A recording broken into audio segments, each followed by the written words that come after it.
Vicky, we live in this hookup culture where much of our society, they think that they can just go on one night stands and just have consequence-free relationships, sexual relationships. Well, it's interesting because that's a lie that abounds, that, you know, we've come through the media and other things to believe there's no consequence to sex. And as long as you're contracepting or whatever, it's all fine. But we don't really understand how it is our bodies work. We need to recognize, for instance, that we as women undergo profound changes when we have sex with a male, that there are many things that change. It takes our body 6 months to make the adaptation to the sperm of our male partner, because before that we are in an autoimmune reaction. Our immune cells are testing. What is this? Is this an infection? What is it? Our body comes to conclude that this is our sexual partner and now has made an adaptation. The reality is that this allows us women to be without consequence in terms of when we conceive children with this male, our body recognizes that this is with our partner. We carry cells from every child we ever conceive, so we carry the DNA of our partners the rest of our lives. It's an interesting question. If I've had multiple partners and perhaps conceptions with multiple partners, that what might that mean to my body in terms of the immune system? Because I will now literally be carrying the genetic material of my partners contained in my children. We don't know what the long-term consequences of that are. The sperm has many antigens on it, and again, we think this is kind of neutral. We women have bodies that are acidic in chemistry, and males are alkaline. But what's interesting is that the last thing that happens with sperm production is there's a coating of vitamin C that's put on the sperm that allows it to survive in our woman bodies. So we make this adaptation to our partner. Sperm has these antigens, and interestingly, in men, if there should be a vasectomy or damage, what we've discovered is that in the male body, sperm and blood don't ever meet each other if it's healthy. When there's damage, for the first time, the sperm and the blood meet, and it sets off an autoimmune reaction in the male. It's designed to do that, but this can lead to health issues for the male. Vasectomies are promoted as, safe, not a problem. But in reality, there are a few very brave doctors who have written about the fact that the male who has had a vasectomy may now develop autoimmune disorders, arthritis, some other sorts of diseases. There's also the question, of course, of where does the sperm go, which can create some very uncomfortable things for the male. But there's more, again, also for the male. The reality is that seminal fluid, which we think of as kind of a carrier, it just kind of gets the sperm where it needs to go, is in fact biochemically very active. There are more than 30 different compounds that are contained in the seminal fluid. Different kinds of sugars, things like zinc, which would enhance our, as women, autoimmune system so that we might not contract diseases from pathogens that would be present in intercourse. All these different kinds of substances. There are also many, many hormones that are there. Luteinizing hormone, we think that's a woman hormone. Follicle stimulating hormone, that's a woman hormone. 13 kinds of prostaglandins. Some other things like dopamine are there. Why? Because we women absorb that material, and we're changed forever. Every time we have intercourse with someone, if we absorb any of that seminal fluid, it's in our system for at least 15 hours. We're changed in a very real and concrete way by this sexual intimacy that's there. Furthermore, the brain chemistry in both men and women is triggered with sexual intimacy. And we believe that because I say this is just a sexual encounter for pleasure, I'm not going to be changed, that it works. Our brain never gets the message that this has no consequence. The assumption on the part of our body is that sexual intimacy always has consequences, always has meaning. And as soon as we have this intimacy with this person, we trigger brain chemistry. We trigger, for instance, oxytocin, which is a bonding hormone both in men and women. There are other feedback systems there that make the brain feel good.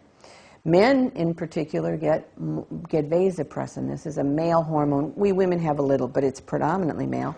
And when we have sexual intimacy with someone, what happens to the male is this hormone now makes him have a preference for this female that he just had sex with. Hooking up, the sense that it doesn't matter, is physiologically an impossibility. We know that in men, it takes 72 days to produce sperm, and that at each point there's a change in the sperm. It's changed in some way. But what we don't realize is that the sperm has to be changed in the woman's body to have the capacity to enter the egg. There's a phenomenon when the sperm enters that's called capacitation and adaptation. For 5 hours or so, it sits in our woman bodies, and our woman chemistry changes the sperm. So now the sperm has the capacity to enter the egg, to go through this acrosome reaction. Before that, it can't do it. It swims differently after this. It swims with, if you will, more intent. Prior to that, the tail is kind of lazy, and it moves it where it needs to go, but not with determination. After being changed by the female body, the tail is this whiplash kind of thing. It's very direct. It's very effective in moving the sperm forward to meet the ovum.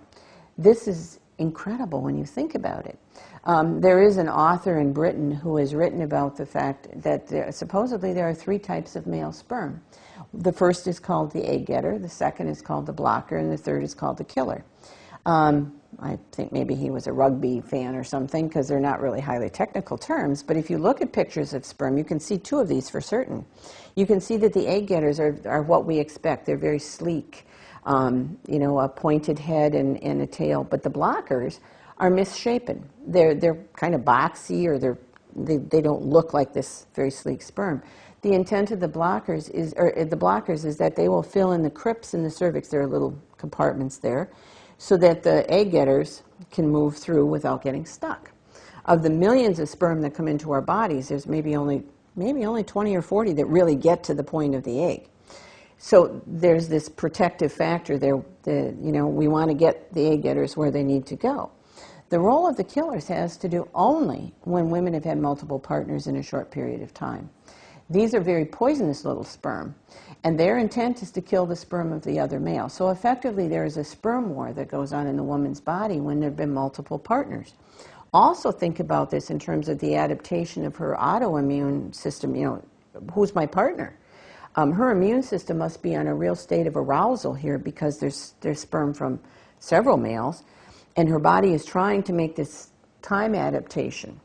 And what happens, this is purely a question that I don't know the answer to, but what happens when I've had many partners and my body hasn't made this 6-month adaptation to the recognition that this is my partner? Now, you can get pregnant before this.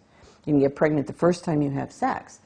In fact, there's always a question sometimes from young people. They've been told you can't get pregnant the first time you have sex.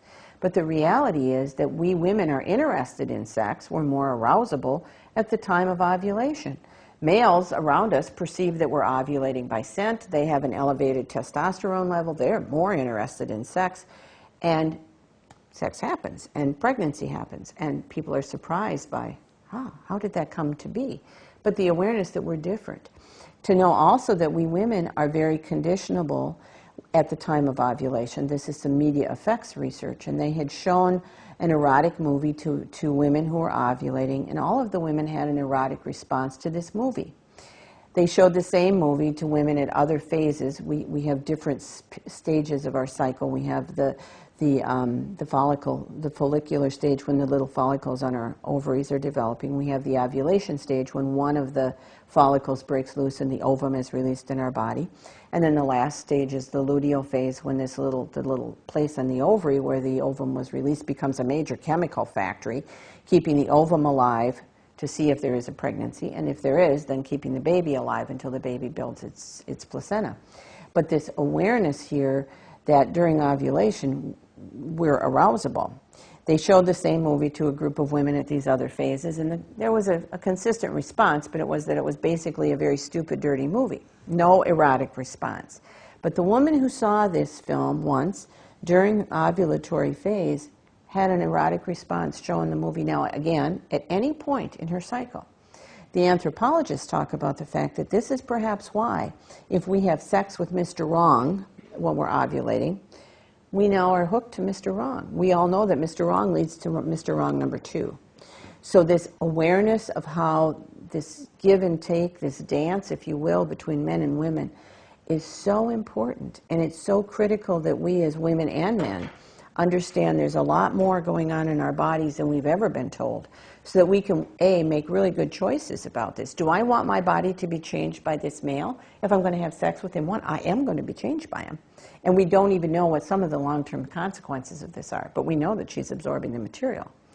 And, you know, how do I want to live my life? How do I want to be changed by my partner? What consequences might there be if I make these choices where I have, you know, repetitive sexual partners? We don't know what some of these long-term consequences are. We do know, for instance, that the woman who has multiple partners in a short period of time may develop an infection that's called bacterial vaginosis, which is a very serious infection. And what happens is that the chemistry of her genital area has been changed, and now the bacteria that can grow there are what are called anaerobic bacteria. Those are always serious infections. Again, what we think is simple, what we think is without consequence, in fact has serious long-term consequences. And, you know, the more I learn about this, the more I'm in awe that nature, God, has built us in this way to be complementary to each other, that we truly are changed by our partner and really become one in terms of this. Thank you, Vicki.